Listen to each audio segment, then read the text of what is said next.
Some protagonists aim to be the pirate king, while other protagonists aim to be the harem king. And while Rudy won't end up like the protagonist in the 100 girlfriends who really love you, like father, like son, and if only Paul was here to realize that his son, too, was going to be a dual wielder. Of course, he gave him that talk, and, was telling him the benefits of dual wielding, but if only Paul could realize that it wasn't dual wielding where Rudy would stop at. He was going for that Zoro style, and, can't wait for Eris to get back too. I think the only way the harem ending wasn't going to happen is if Eris was number 1. Because that tsundere probably wouldn't allow multiple wives. But if she comes back and has to be wife number 3, she ain't got a lot of room to complain because at the end of the day, there's people above her. I'm sure there's gonna be some people upset. I was told, like, last week that this next episode was gonna piss off the internet. And I think it's an overreaction, but, I'm a clickbait it because it's fun to do so. There will be some vocal minorities who will be upset who have somehow gotten this many episodes into Mushoku Tensei and will be like Pikachu face, like, Nani? My Rudy? He went for a dual wielding stance? How unacceptable. And I mean this in the most respectfully disrespectful way, and if this triggers you, I don't care. If you thought at any point Rudy was going to stick to one wife, you have to be an idiot. Doesn't make him a scumbag. I don't care, you can argue that. Rudy himself thinks he's a scumbag, go ahead. Should Roxy have slept with a married man knowing he had a kid on the way? Probably not. But I don't care. 1, it's fake. And 2, if you thought this was a monogamous relationship, you got another thing coming, bros. At the end of the day, the shocking thing was how cool Roxy was with it. So now at this point, I have to imagine Sylphie will be salty. But at this point, if Sylphie just grins ear to ear, being like, hey bro, I figured this would happen, whatever. Paul gave him a conversation. Now granted, the anime apparently added that, which is a brilliant anime-only addition. But the fact that Paul can be like, hey son, I know you worship this girl's panties, so I'm gonna teach you about dual-wielding. Roxy is my favorite out of the 3, so maybe there's some bias here, but even if it was Eris, even if it was Roxy, and then, the order doesn't matter. It was very clear that he was gonna go Zoro style. The thing is I'm asking him not to stop at Zoro style. I want him to surpass Zoro. Getting on a Hoshi aboard. Just keep on building that Harem King legacy, baby.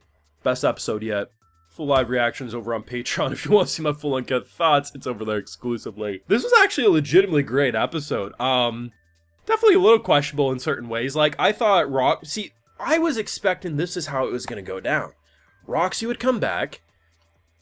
Here's my pregnant wife. Wait a second, you didn't tell me you have a kid. She'd get salty. I figured it'd be Sylphie who'd be cool. Roxy would be pissy because she had no idea. And Roxy just drops the bombshell I already knew. But here's the thing. When grandma can be your biggest supporter for banging people on the side and getting more than one wife, hey, do you or Sylphie worship this religion? No? You don't gotta stick to one woman, baby. And I'm like, this is fantastic. This is hilarious.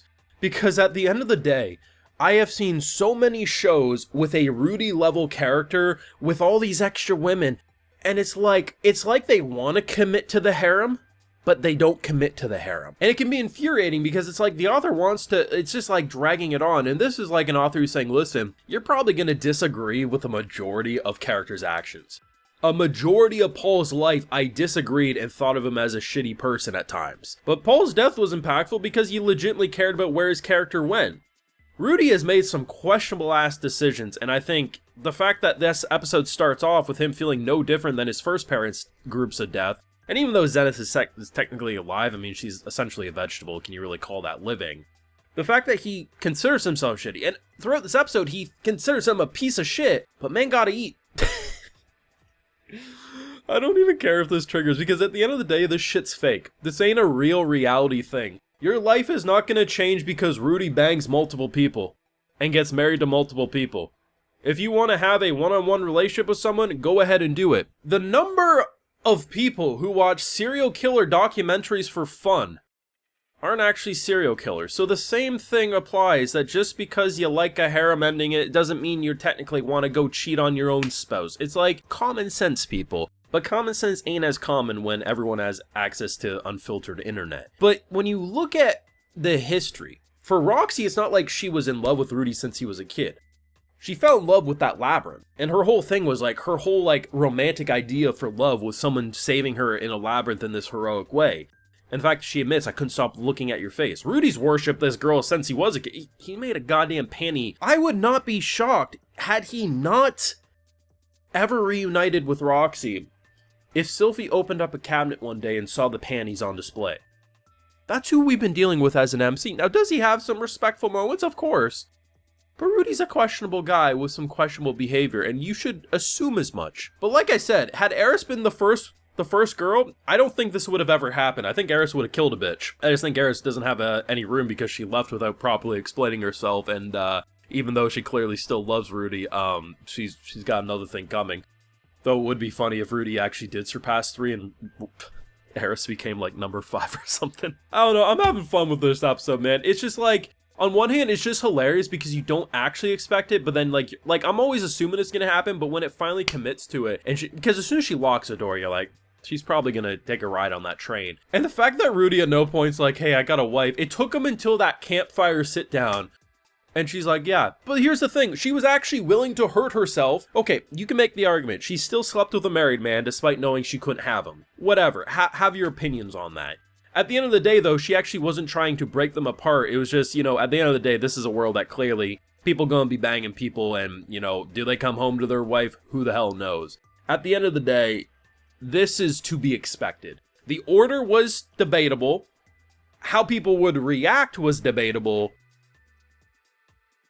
But there ain't no way like father, like son wasn't gonna be committed to. Either way, this was brilliant. Legitimately.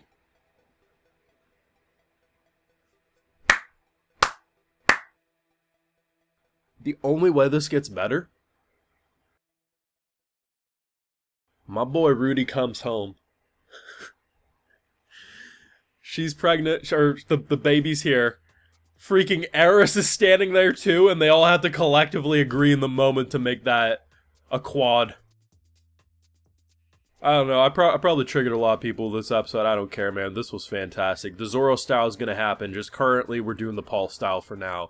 Thoughts down below, leave a like if you enjoyed, subscribe if you're new around here, of course ring that bell, and like I mentioned, full live reactions over on Patreon, and hey, while we're there, I'll also give you a video shout out. Alright, so today we got Crystal Plays, K-Talk, Brett Itzka, 1UP Annie, and Demon69C, so I appreciate the support everyone, please take care and y'all have a good one.